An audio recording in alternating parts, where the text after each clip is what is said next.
Olá, meus amados, que Deus abençoe sua vida em nome de Jesus. Hoje nós vamos nos assentarmos na sala de aula do Espírito Santo e aprendemos os Salmos capítulo 20. Que Deus fale ao seu coração, que o Espírito Santo de Deus te inspire, que Ele abra o teu entendimento, não só o seu, mas de todos os que estão aqui para a glória de Deus. Boa noite, povo de Deus! Em nome de... Vamos aplaudir o Senhor bem forte. Vamos então aqui, Salmos capítulo 20, versículo 1. Diz assim: O Senhor te ouça no dia da angústia. Presta bem atenção aqui. Uma das maiores dificuldades que nós temos é levarmos o nosso coração a crer que nos tempos da dificuldade Deus está ouvindo as nossas orações. Preste atenção nisso agora em nome de Jesus. Quando nós lemos esse versículo, nós tudo bem, louvado seja o nome do Senhor, Deus irá nos ouvir no dia da nossa angústia, no dia da tribulação, no dia da perseguição, no dia da luta, no dia da adversidade, no dia do problema, seja ele em que área que for. Amém. Só que nós temos que levarmos em conta os sentimentos que estão por detrás. Aí é que está. Quando nós lemos aqui que o Senhor nos ouça no dia da nossa angústia, ficamos até felizes. Isso nos motiva, até nos incentiva. Então eu estou angustiado, estou triste, estou abatido, estou desmotivado, estou desencorajado, quer dizer, estou rente com o chão. Aí eu tomo a decisão, já sei, eu vou invocar o Senhor, eu vou buscar a presença de Deus. Glória a Deus por isso. Só que na hora que você se dispõe a orar, no momento que você se dispõe a se apresentar perante o Senhor, vem agora os seus sentimentos. E os sentimentos que provêm do momento difícil que você está passando, não é nada motivador. Ele não te motiva, ele não te incentiva, ele não te encoraja, ele não te estimula, ele não te coloca para cima. Pelo contrário, você está angustiado, você está triste, você está abatido, você está desmotivado, nem ânimo para orar você tem. Quanto mais você no seu coração em crer que orando ao Senhor, da situação que você está, Deus irá te ouvir e te responder. Isso aqui é uma das coisas mais certas que possa existir. Talvez você diz assim: profeta, eu estou passando por situação semelhante a esta. Eu estou num momento tão difícil da minha vida, tão complexo da minha vida, que eu não estou com um pingo de ânimo para orar. Eu até quero orar, eu sei que eu preciso orar, eu sei que eu preciso buscar a presença de Deus, mas me falta aquela alegria, sabe? Me falta aquele ânimo, me falta aquela vontade. Eu sei lá o que é que está acontecendo comigo, eu não sei. De repente seja um esgotamento espiritual, uma frieza espiritual, não sei. Não sei se é por conta que estou com algum pecado e não sei. De repente me falta confessar uma iniquidade, também não sei. Bem, só sei de uma coisa. Quando você ler este versículo, em que a Bíblia Sagrada diz, está escrito: o Senhor te ouça no dia da angústia, nós nos animamos, ficamos felizes. Então nós tomamos uma decisão: vou buscar o Senhor no tempo da minha angústia. Amém. Só que por detrás disso, como eu disse agora há pouco, vem os sentimentos. E esses sentimentos é exatamente o que bloqueia 90% das pessoas em buscarem ao Senhor no tempo da angústia, no tempo do aperreio, como diz o Matuto, no tempo da dificuldade, no tempo do problema. Por quê? Porque no momento da angústia, você é levado a acreditar que Deus não está te ouvindo, que Deus está a quilômetro de distância de você. Nós nos motivamos, quando lemos esse versículo, glória a Deus, eu vou clamar ao Senhor na angústia. Então quando eu estiver angustiado, quando eu estiver triste, quando eu estiver abatido, quando eu estiver desmotivado, Ele vai me ouvir, amém. Só que antes disso, lembre-se, vêm os sentimentos. E esses sentimentos que estão por detrás de você sentir-se angustiado, não vai te levar a crer que você orando a Deus, Deus te ouvirá, Deus te responderá e te abençoará. Você precisa entender a complexidade do que você acabou de ler. Porque sim, nos sentimos motivados. De repente você está angustiado, você está triste, você está abatido, você está desmotivado. Você abre a sua Bíblia e está lá no Salmos capítulo 20. O Senhor te ouça no dia da angústia. E aí você entra no seu aposento, você fecha a sua porta, você fecha os seus olhos e aí você de repente é como Ana. Lembra de Ana? A Bíblia Sagrada diz que Ana preparou o seu coração para buscar ao Senhor, para se apresentar perante a face do Altíssimo. Só que diz a Bíblia que quando na presença de Deus ela chegou, nem palavra nem som algum saía da sua boca. Dá para você imaginar isto? Ela preparou o coração, eu sei exatamente o que vou expressar perante o Senhor, eu sei exatamente o que eu estou atravessando, o que eu estou passando, as angústias que eu estou sentindo, as afrontas que eu tenho passado, as decepções que eu tenho confrontado. Bem, vou buscar a Deus. E assim ela fez. Só que quando ela chegou na presença de Deus, os seus sentimentos vieram a florir. E agora diz a Bíblia que ela mexeu os lábios, mas som algum saía da sua boca. Dá para você imaginar? Será que o mais difícil foi Ana tomar a decisão de buscar ao Senhor nos dias da angústia? Ou mais difícil foi ela ter que vencer os seus sentimentos que estavam por detrás da sua angústia? Dela ter que acreditar, dela ter que crer que Deus estava ali lhe ouvindo e que Deus lhe atenderia e responderia à sua oração. Veja que a Bíblia diz que o Senhor nos ouve no dia da nossa angústia. Até aí tudo bem. A Bíblia Sagrada diz assim: clama-me no dia da tua angústia, me clama, me busca, me pede, bate a porta, vem até mim. Clama no dia da tua angústia, e eu te ouvirei, e eu te livrarei, e tu me glorificarás. Olha que coisa boa. Deus nos chama para que clamamos a Ele na angústia? Sim. Deus nos chama para que batemos a sua porta no tempo do aperreio da angústia? Sim. A questão é o sentimento que está por detrás da angústia. Não é nem tanto a necessidade, porque a necessidade te pode sim levar a orar, a necessidade pode sim te levar à presença de Deus, porque você está precisando. Então você diz: eu vou orar, eu vou buscar, eu vou me apresentar perante o Senhor, glória a Deus por isso. Só que quando você chega lá, os seus sentimentos tendem a florir. Começa então a vir na sua mente aqueles acontecimentos, as angústias, as tristezas, as decepções, os medos, os receios. E quando você menos percebe, você é levado a acreditar que Deus não está te ouvindo, nem está te vendo. E aí você começa a duvidar da sua própria oração. Veja que a Bíblia Sagrada diz, vamos lá: o Senhor te ouça no dia da angústia, o nome do Deus de Jacó te proteja. O nome do Deus de Jacó te proteja. Por que não o Deus do próprio Davi, do qual esse está orando? Por que o nome do Deus de Jacó e não de Abraão, que foi um dos patriarcas, o primeiro a crer sem ver, em só ouvir quando Deus disse: sai da tua terra, da tua parentela e vai para a terra que eu te mostrarei? Ou então até mesmo de Isaac, logo de Jacó, porque se nós nos lembrarmos de Jacó, não era lá essa coisa toda. Nós sabemos que Jacó quer dizer enganador, usurpador, trapaceiro, mentiroso. É o que significa o nome Jacó. E de repente Deus está dizendo aqui no caso Davi, está dizendo o nome do Deus de Jacó, o nome do Deus do imperfeito, o nome daquele que passou a mão pelos pés, daquele que na verdade, infelizmente, fez e tomou atitudes que não era para tomar.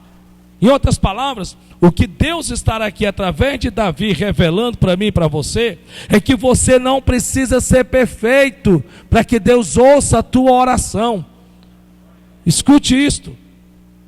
Veja que podia ser o Deus de Abraão, o Deus de Isaac, ou qualquer outro, seja lá quem fosse, dos antepassados antes de Davi. Por que o Deus de Jacó?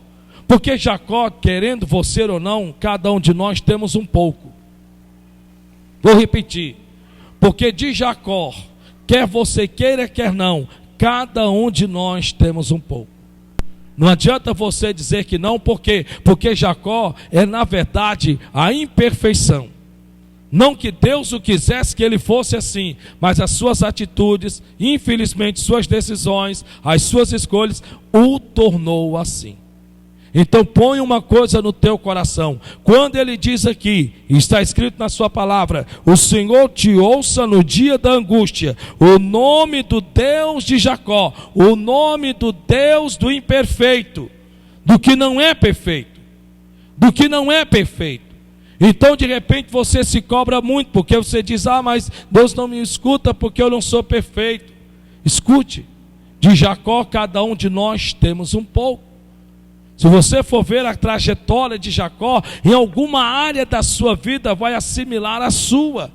E aí ele continua, vamos lá. O Senhor te ouça no dia da angústia, o nome do Deus de Jacó te proteja. Mas te proteja? Como assim te proteja? Bem, vamos lembrar-nos aqui. Por que ele tem aqui a unir Jacó com te proteja? Você deve se lembrar-se. Lembra? Quando a Bíblia Sagrada diz em que o seu irmão vinha para dar cabo à sua vida, e com ele um grande exército, e a Bíblia diz que Jacó vinha com suas ovelhas, suas esposas e seus filhos. E a Bíblia diz que este vinha ao seu encontro. A Bíblia diz que ele vinha ardendo em ira e rangia-se os dentes. E a Bíblia diz então que este homem chamado Jacó, uma noite anterior a este dia do acontecimento, o que ele fez? Se dispôs a buscar a face do Senhor. Quando a este lutou com Deus, nós sabemos disso.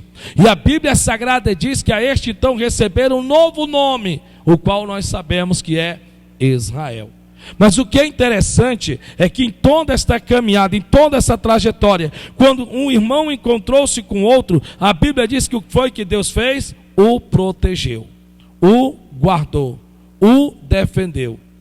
Então quando ele diz aqui, o Senhor, o Deus de Jacó te proteja, quer dizer que Deus tende a proteger aqueles em que nele confia a sua vida, em que nele confia a sua caminhada, em que nele confia não só a sua vida, mas a tudo e a todos que estão à sua volta. Oh, glória a Deus por isso. E aí no versículo 2 diz, vamos lá: enviei-te socorro desde o seu santuário, e te sustenha desde Sião. Sião era exatamente um local específico de adoração a Deus, que era o Monte Sião, o monte de Deus. Esse monte de Deus, o Monte Sião, foi o monte escolhido por Deus para se revelar a Moisés. Não somente a Moisés, mas depois de muito tempo, quem foi que foi até lá? Um homem chamado Elias. Quando este, em alta depressão, tristeza, angústia, pediu no seu ano a própria morte. E a Bíblia diz então que ele deixou o seu moço, e a Bíblia diz que ele rumou na direção de Horebe. E onde era Horebe? Monte Sinai. E onde era o Monte Sinai? O Monte Sião. O monte que dá presença de Deus, o monte da presença do Altíssimo. Então veja que ele está dizendo para mim: enviei-te socorro desde o seu santuário.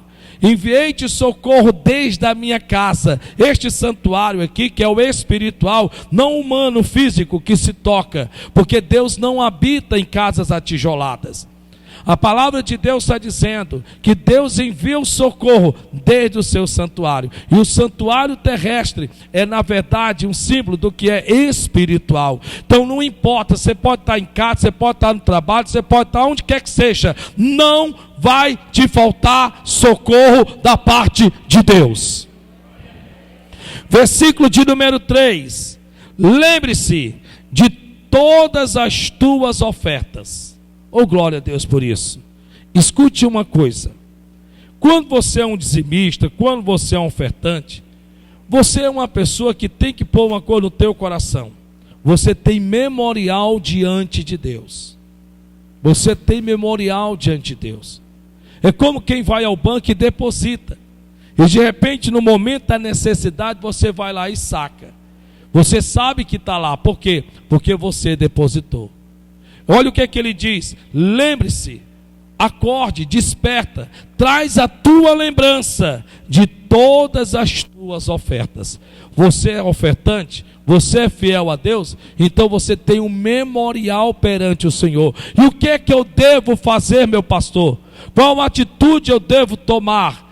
Trazer-te a lembrança, ir na presença de Deus, ao invés de ficar triste, abatido, desmotivado, ir na presença do Senhor e apresentar a Deus a sua necessidade, e diante do Senhor dizer: Senhor, lembra-te, eu quero que o Senhor se lembre, porque te tenho sido fiel, quero que o Senhor me socorra, porque te tenho sido fiel. Quando você deposita isso no seu coração, ele diz: lembre-se de todas as tuas ofertas e aceite os teus holocaustos, os teus sacrifícios. Claro que hoje você não vai pegar um cordeiro para sacrificar diante do altar, jamais você vai fazer uma coisa dessa. Jamais você vai fazer isso. Mas hoje existe o sacrifício dos sacrifícios. E que sacrifício é esse? A minha, a sua, a nossa vida no altar. É você verdadeiramente se ofertar diante do Senhor. É você verdadeiramente se oferecer perante ao Altíssimo. É você verdadeiramente entender aquilo que nós temos aprendido. Não viver mais para si, mas viver em função da vontade de Deus.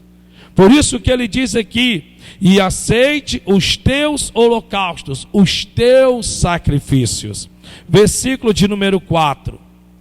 Conceda-te conforme ao teu coração. Conceda-te conforme ao teu coração. Não é o meu coração, não é o seu coração, é o coração de Deus. Por quê? Porque a Bíblia diz que não há nada mais enganoso no homem do que o seu coração. Você pode estar desejando algo, almejando algo, querendo algo que Deus vê que não é dia, nem hora e nem tempo, e nem é para você. E de repente, você está tão encegueirado por conta do seu coração, que você não consegue ouvir nem sequer o conselho de quem quer que seja. Você está tão encegueirado de um jeito, você está tão cego no sentido de querer aquilo, que se alguém chegar para você e dizer que não é capaz de você discutir. Não é do meu, não é do teu, não é do nosso coração, é do coração de Deus. Veja que ele está dizendo aqui: conceda-te conforme ao teu coração. Davi está dizendo: Senhor, eu sei que no teu coração há desejos, eu sei que no teu coração há princípios, eu sei que no teu coração há direcionamento, eu sei que no teu coração há vontade. Então, Senhor, conceda-te para mim segundo o teu coração. Quando você vai diante do Senhor e você apresenta a sua necessidade e diz: Senhor, não seja feita a minha, o quê? A minha, mas seja feita a tua. Em outras palavras, seja feito o que está no teu coração. Então veja que ele está se pondo diante de Deus e ele está dizendo: Senhor, que não seja o que eu quero, mas sim o que o Senhor quer. E ele continua: conceda-te conforme ao teu coração e cumpra todo o teu plano. E cumpra todo o teu plano. Preste bem atenção. Todos nós já temos ouvido essa história da Bíblia, em que a Bíblia Sagrada diz que o Senhor Jesus chega para os seus discípulos e pede que atravesse para o outro lado da margem. E assim então eles adentram dentro do barco. Amém. Até aí tudo bem. A Bíblia vai dizer então que Jesus sobe ao monte da transfiguração. Até aí tudo bem também.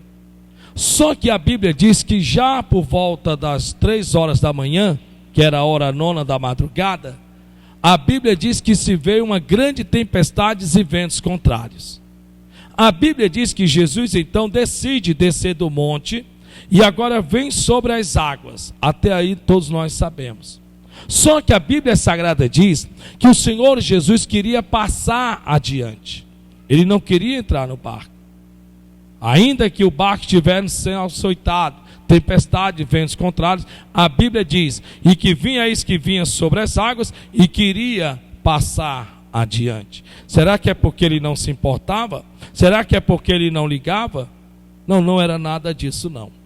Depois ele entra no barco, como nós sabemos, porque a Bíblia diz que os que dentro do barco estavam, que eram os discípulos, o tende a constranger. E ele fica constrangido ao ponto de que ele entra no barco, ele cessa a tempestade, acalma o mar e vem grande abundância. A grande questão aqui, e a pergunta é, o que ele ia fazer? O que ele ia fazer? Em que a Bíblia Sagrada diz que ele queria passar adiante.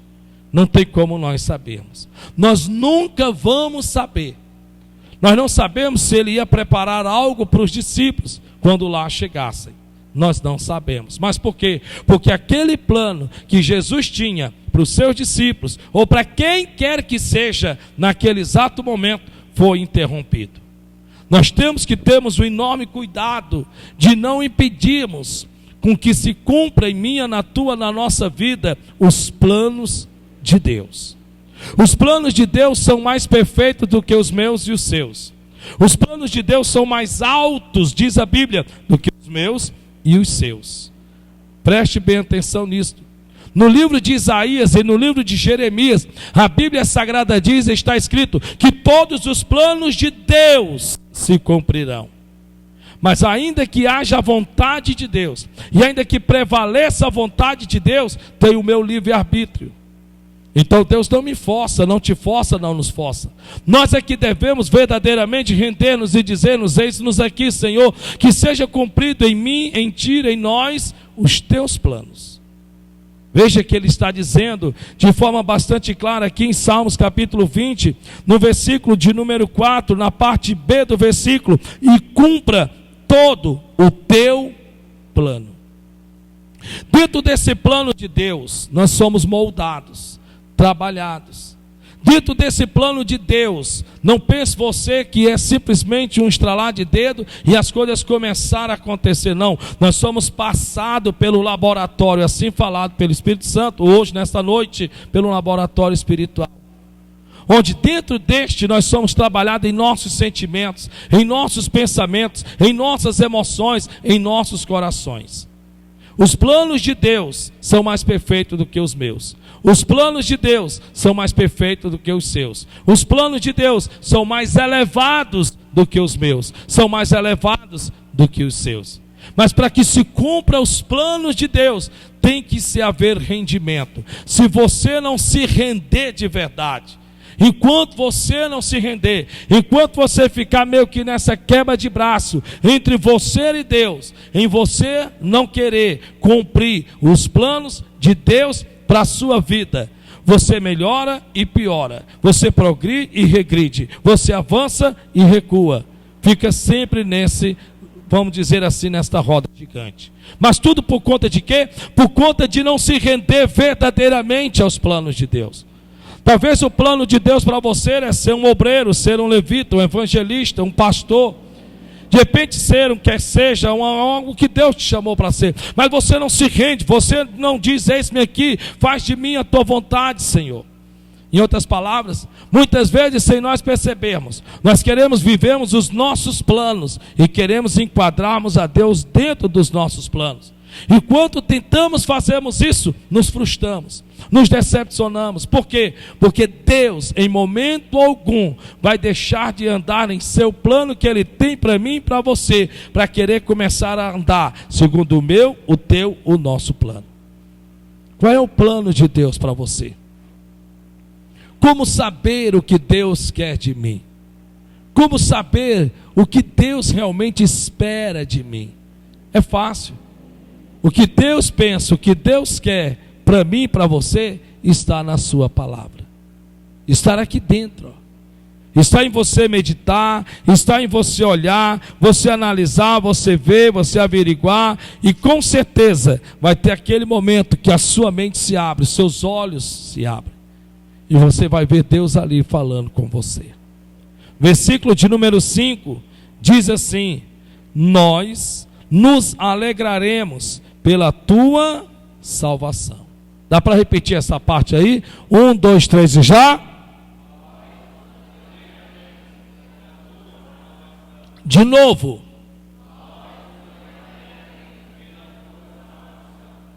Nós nos entristeceremos pela tua. É isso? Ficaremos insatisfeitos? Também não. O que a salvação deve provocar em nosso coração? Alegria. Aí pergunta para o teu irmão: por que você está triste? Por que você está triste? Por que você está desmotivado? Por que você está desencorajado? Por que você está assim? Por que você está abatido? Você já deve ter lido no livro de Abacuque, quando a Bíblia diz em uma oração que diz assim: Senhor, traz de volta a alegria da minha salvação. O que para você acredita que é mais importante? A salvação. As demais outras coisas são necessárias, mas o mais importante é a tua salvação. Quando você começa a entender que verdadeiramente, por mais difícil que você esteja passando, quer seja a situação que for, você precisa lembrar-se que você aceitou Jesus Cristo, que era o mais difícil da sua vida. Nós achamos que temos aceitado Jesus foi fácil, porque já estamos incluídos no plano da salvação, mas na verdade não foi. Se aceitar Jesus Cristo fosse fácil, nós não teríamos e não ficaríamos sabendo de tantas pessoas em que infelizmente partem sem nunca terem aceitado Jesus. Aceitar Jesus de Nazaré, confessá-lo como o Senhor da sua vida, não é só do abrir da boca, é renúncia. Eu sempre gosto de dizer que é uma linha muito fina, é muito fina essa linha. É você entender em que você tomou o passo mais importante da sua vida. O passo mais importante da sua vida não é o seu emprego, não é a sua loja, não é o quanto você ganha, não é o que você tem, não é o que você adquire, não é o que você vende, não é o que você negocia, não é o que você compra. É a sua salvação. A sua salvação. Você entender que você verdadeiramente está salvo em Jesus Cristo. Você verdadeiramente entender em que a vida que do mundo qual você vivia, Deus já apagou e a lançou para longe de você. Coloque isso no seu coração. Por que eu devo estar alegre? Por que eu devo estar de pé? Por que o meu coração deve estar feliz? Porque a salvação, uma vez você crendo nela, no seu coração, você pode ter certeza disso. A salvação produz alegria. Porque está tristes, ó minha alma? O porquê te abates dentro de mim? Quem dizia? Salmista Davi. Ele ficava se perguntando: por que eu estou triste? Por que eu estou abatido? Por que eu estou desmotivado? Por que eu estou desencorajado? Espera ainda, eu sou salvo. Eu sou salvo. Eu sou salvo, eu não tenho para que estar nessa situação que eu estou. Nossa, se Deus proveu para mim a salvação, Ele não vai prover as demais outras coisas que eu preciso? O que você acha que para Deus custou, vamos assim usar essa expressão, o que você acha que para Deus custou mais caro? A sua salvação ou o emprego que você precisa? O que você acha que para Deus custou muito mais caro? O carro que você quer ou a salvação que Ele lhe concedeu? Se Ele verdadeiramente pagou o preço pela minha, pela sua, pela nossa salvação, como Ele não nos concederá aquilo que lhe pedimos? Ou a porta que batemos, como Ele não há de nos abrir? Queridos, em nome do Senhor Jesus de Nazaré, se Ele a mim, a você, a nós concedeu-nos a alegria da minha, da sua, da nossa salvação, como Ele nos negará aquilo que lhe pedimos? Pare para pensar. Você precisa acreditar que se você está salvo, está em Cristo, e sim você está salvo, pare e coloque na balança. Espera ainda, é verdade. se Ele proveu para mim a alegria da minha salvação, então deixa eu analisar, deixa eu colocar em balanças justas, o que na verdade soa mais caro, a salvação que Ele me deu, a salvação que eu adquiri, a salvação que habita em mim, ou quer seja em que área que for que você esteja precisando de um milagre. Não existe milagre maior para a minha vida, para a tua vida, para a nossa vida, do que a nossa salvação. Não existe milagre maior do que este. Ora, se Ele fez por mim e por você o que nós não conseguiríamos fazermos por nós mesmos, e nunca jamais iríamos conseguir, quanto mais Ele não há de fazer você, através de você, conseguir o que você no seu coração deseja. Por isso Ele diz: nós nos alegramos pela tua salvação, e em nome do nosso Deus arvoraremos pendões. Cumpra, ó Senhor, todas as tuas petições. Cumpra, Senhor, o quê? Todas as tuas petições. O que o Senhor tem pedido de ti? O que o Senhor tem pedido de ti? A Bíblia diz que Deus diz na sua palavra que Ele não se alegra em sacrifícios, a não ser que obedecemos a sua palavra. Você pode fazer o que você quiser, você pode subir monte, descer monte, você pode fazer o que quer lá que seja, o que quer que seja, o que for, não importa. Se você não obedecer a palavra, você não fez nada. As petições de Deus estão aqui dentro da sua palavra, estão aqui dentro. E quando você entende isso no seu coração, você anda não pelo que vê, você anda pelo que você crê. E você só pode andar pelo que você crê se for de acordo com a sua palavra.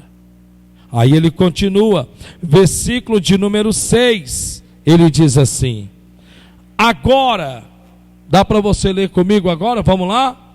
1, 2, 3 e já. Mais uma vez. De novo. É impressionante se dizer que nós não temos como crer enquanto alguma coisa da parte de Deus não acontecer na nossa vida. Por que dos milagres? Por que nós precisamos de milagres? Porque a única forma que Deus tem de nos levar a acreditar, em crer nele. Os nossos olhos não podem ver, nossas mãos não podem apalpá-lo, ainda podemos senti-lo.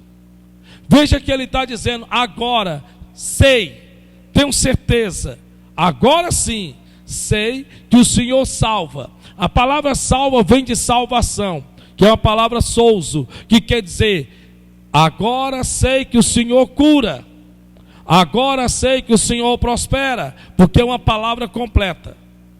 Se a pessoa é salvo de alguma coisa, é salvo de alguém, é salvo do seu inimigo, é salvo de uma dívida, é salvo de uma tristeza, é salvo de uma depressão, é salvo de um medo, é salvo de um prejuízo, é salvo de uma angústia.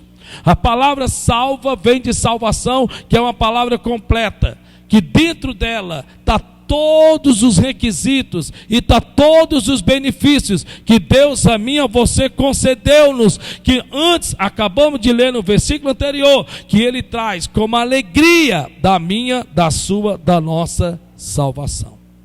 Por isso que ele diz aqui: agora sei, eu tenho certeza que o Senhor salva o seu ungido, que o Senhor cura o seu ungido, que o Senhor prospera o seu ungido, que o Senhor liberta o seu ungido, que o Senhor transforma o seu ungido, que o Senhor perdoa o seu ungido, que o Senhor levanta o seu ungido, que o Senhor fortalece o seu ungido. Não tem como crermos em Deus, biblicamente falando, se não provarmos dos milagres de Deus. E eu creio que alguém aqui nesta noite ao menos por estar aqui, já deve ter provado um milagre, por menor que seja, da parte do nosso Deus. Talvez uma oração que você fez em casa, você estava com dor de cabeça, a dor de cabeça passou sem você precisar tomar qualquer tipo de remédio, você estava sentindo angustiado, uma tristeza no peito, um aperto na alma, você entrou na presença de Deus, você leu a palavra de Deus e logo se sentiu-se aliviado.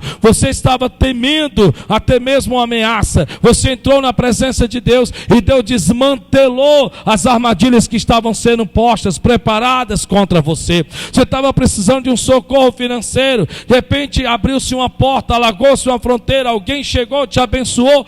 Eu tenho certeza que alguém, em alguma área, seja ela em qual for, Deus já deve ter provido o milagre, porque se assim não fosse, você não mais estaria servindo a Deus. Eu tenho certeza disso. Por isso que ele está dizendo: agora sei que o Senhor salva, o Senhor cura, o Senhor liberta, o Senhor restaura, o Senhor transforma, o seu ungido. Glória a Deus por isso. Ele o ouvirá desde o seu santo céu. Dá para você ler essa parte em nome de Jesus? 1, 2, 3 e já. Não, está fraco, de novo. Dá para você parar para imaginar? Quem já voou de avião deve imaginar quando você está lá em cima. Quando você está lá em cima, você fica: uau, como pode isso?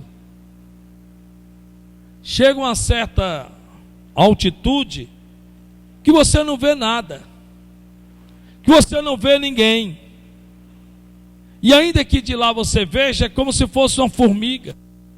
Uma casa é uma caixa de fósforo, por mais alto que seja. E de repente a Bíblia está dizendo que o Senhor do seu alto céu, glória a Deus por isso, Ele nos ouve quando a Ele nós clamamos. Você sabe o que quer dizer isso? Para Deus, quando você ora, não há distância. Para Deus, quando você ora, não há distância. Por isso que você, quando entrar nos seus aposentos e buscar o teu Pai que vê e ouve em secreto, creia.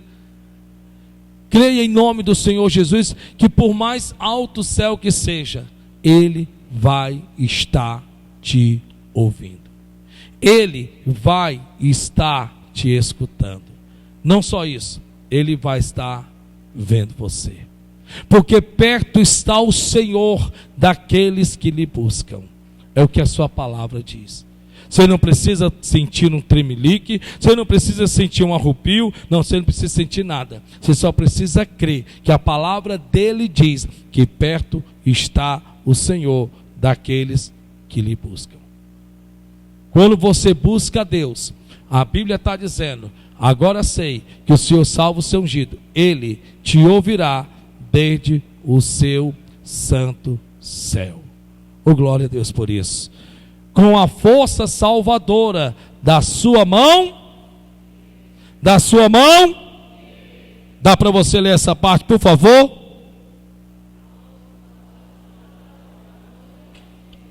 Com a força salvadora, redentora da sua mão. Mas eu não sei quem é que está sentado à destra majestade nas alturas. Eu não sei quem é. Eu não sei quem é.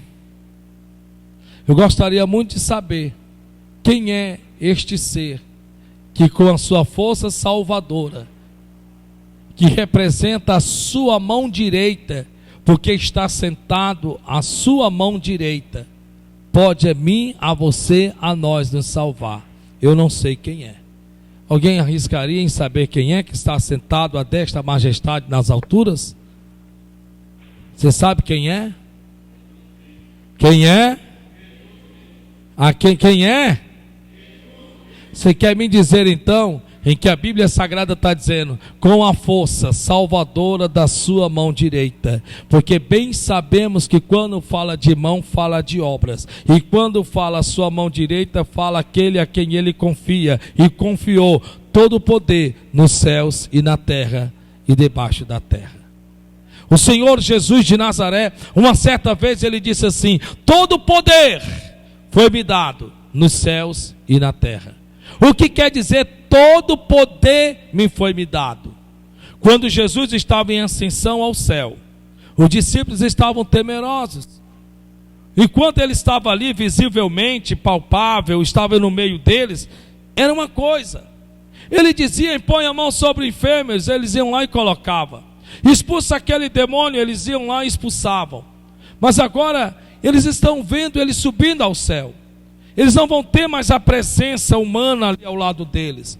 E aí Jesus olhou para eles e disse, não temas, não se assombre, não se apavore, não se assustem, porque todo o poder foi-me dado nos céus e na terra e debaixo da terra. O que ele quer dizer com isso? Ele quer dizer o seguinte, ei, Satanás não ficou com nada. O diabo não ficou com coisa alguma. Por quê? Porque todo o poder me foi me dado. Escute isso em nome de Jesus. Não exalte o diabo, não exalte a Satanás, porque ele não tem poder. Poder, quem tem, é o Deus que você serve. Ele está sentado à destra majestade nas alturas, para que com a sua força salvadora, da sua mão direita, possa salvar, curar, libertar, restaurar, transformar, levantar o caído, fortalecer o fraco, abrir a porta, alargar a fronteira, ampliar o território, perdoar o pecado, a iniquidade, apagar a transgressão, porque com a sua força salvadora, da sua mão direita. Olha o que é que ele diz aí, para nós terminarmos, em nome do Senhor Jesus de Nazaré, versículo 7. Uns confiam em carros, uns confiam em carros, e outros em cavalos, mas nós faremos menção do nome do Senhor nosso Deus. Dá para você ler aí? Vamos lá? 1, 2, 3 e já.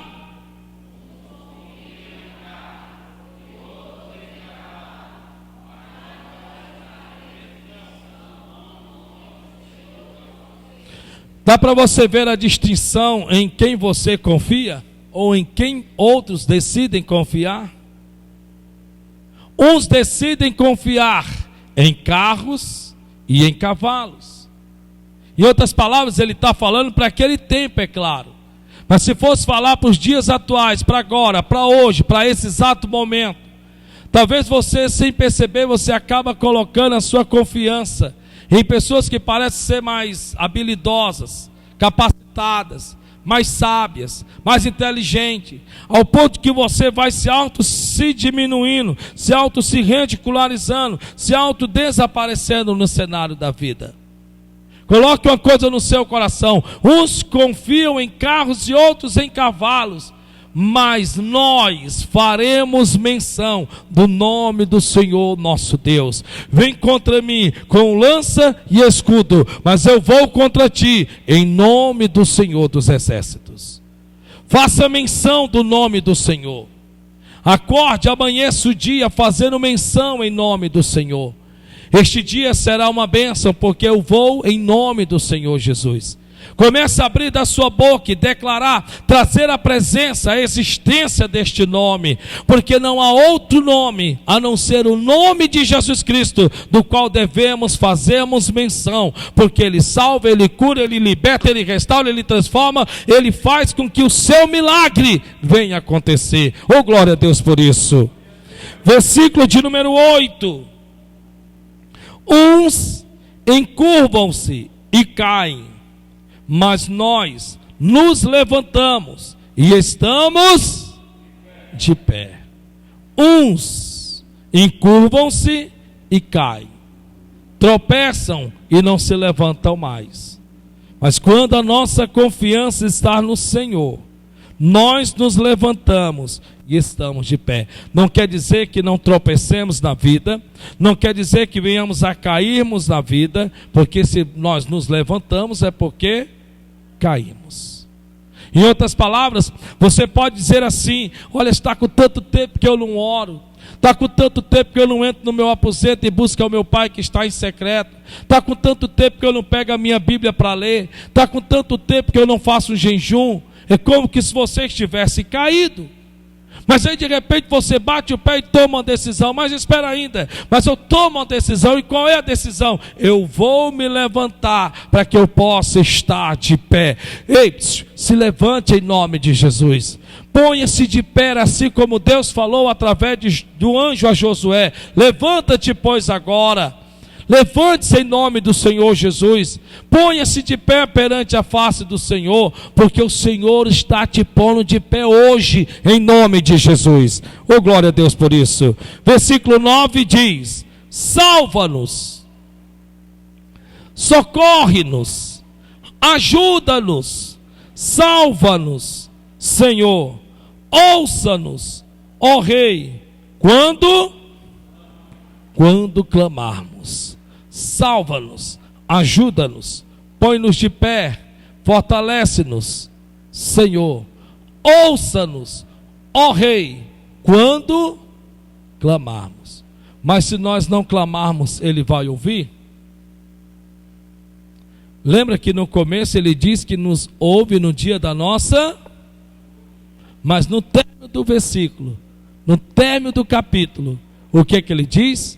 Que para Ele nos ouvir, para que Ele nos escute e nos responda, o que é que nós temos que fazer? Clamar. Se você ficar de boca fechada, se você está passando um aperreio da sua vida, seja ela que área que for, se você ficar, Deus sabe, Deus vê, Deus sabe, Deus vê. Sim, Deus sabe e Deus vê. Mas entre Deus sabe e Deus ver, para Ele te responder, você tem que clamar. Clama a mim e eu responder-te-ei e anunciar-te-ei coisas grandes e ocultas que não sabes. Vamos aplaudir o Senhor bem forte então. Que Deus abençoe sua vida em nome de Jesus.